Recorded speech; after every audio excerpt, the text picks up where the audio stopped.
اچھا، کچھ تحریریں اتنی خوبصورت ہوتی ہیں کہ ان کو دل چاہتا ہے کہ ان کو سونے کے پانی سے لکھا جائے. آج ایک پرانی تحریر میری نظروں کے سامنے آئی. ایک ہمارے فیس بک فرینڈ ہے، ان کی لکھی ہوئی ہے، تو میں نے سوچا کیوں نہ آپ کے ساتھ شیئر کروں. کہتے ہیں کہ اگر آپ اچھا رزق کما رہے ہیں تو یقین جانیں اس میں آپ کی ذہانت اور صلاحیتوں کا کوئی کمال نہیں. بڑے بڑے عقل کے پہاڑ خاک چھان رہے ہیں. اگر آپ کسی بڑی بیماری سے بچے ہوئے ہیں تو اس میں آپ کی خوراک یا حفظان صحت کی اختیار کردہ احتیاطی تدابیر کا کوئی دخل نہیں.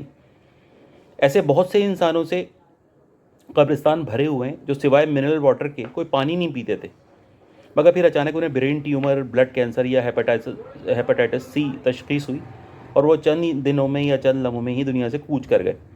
اگر آپ کے بیوی بچے سرکش نہیں ہیں بلکہ آپ کے تابع دار اور فرما بردار ہیں، خاندان میں بیٹے بیٹیاں مہذب و باحیا اور باکردار سمجھے جاتے ہیں، تو اس کا سب کریڈٹ بھی آپ کی تربیت کو نہیں جاتا. اگر آپ کی کبھی جیب نہیں کٹی، کبھی موبائل نہیں چھینا، تو اس کا ہرگز یہ مطلب نہیں کہ آپ بہت چوکنے اور ہوشیار ہیں، بلکہ اس سے یہ ثابت ہوا کہ اللہ تعالیٰ نے بدقماشوں، جیب کتروں اور رہزنوں کو آپ کے قریب نہیں پھٹکنے دیے تاکہ آپ ان کی ضرر رسانیوں سے بچے رہیں.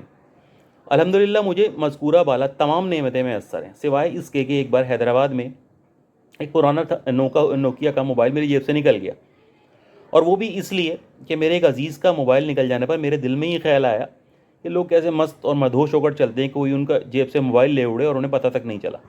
بس اگلے ہی دن میرے ساتھ بھی ایسا ہی ہو گیا. من کے اندر جھانکا تو اندر سے آواز آئی کہ اے ڈیڑھ ہوشیار، جب تقدیر کا لکھا سامنے آ جائے تو عقل کی چڑیا پرواز کر جایا کرتی.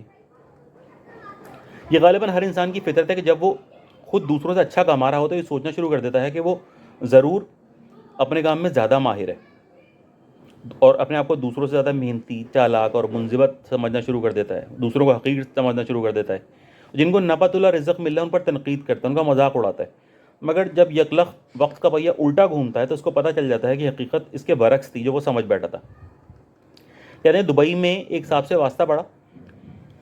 پہلے بہت مجبور و پریشان تھے، پھر کنسٹرکشن کمپنی کھول لی، بہترین آفس بنایا، سمجھے لاکھوں میں کھیلنے لگے.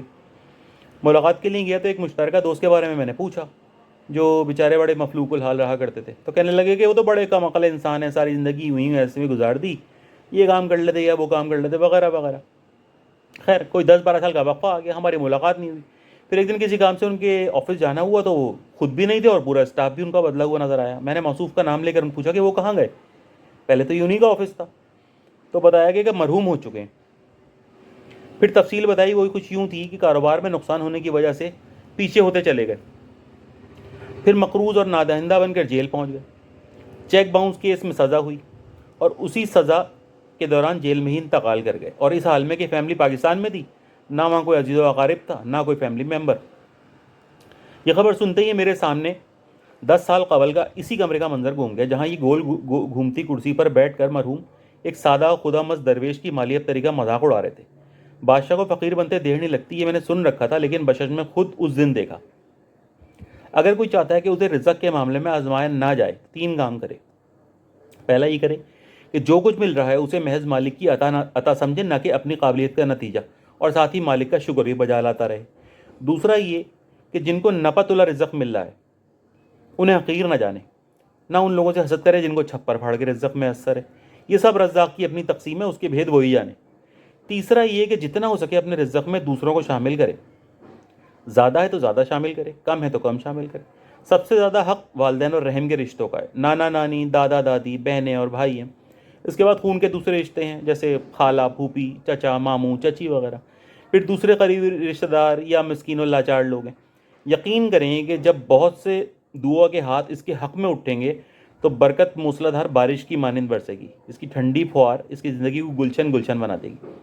تو ایک بڑی خوبصورت تحریر تھی، میں نے آج دوبارہ یہ پڑھی تو مجھے خیال آیا کہ میں آپ کے ساتھ ضرور شیئر کروں. تو امید ہے آپ کو بھی یہ پسند آئی ہوگی.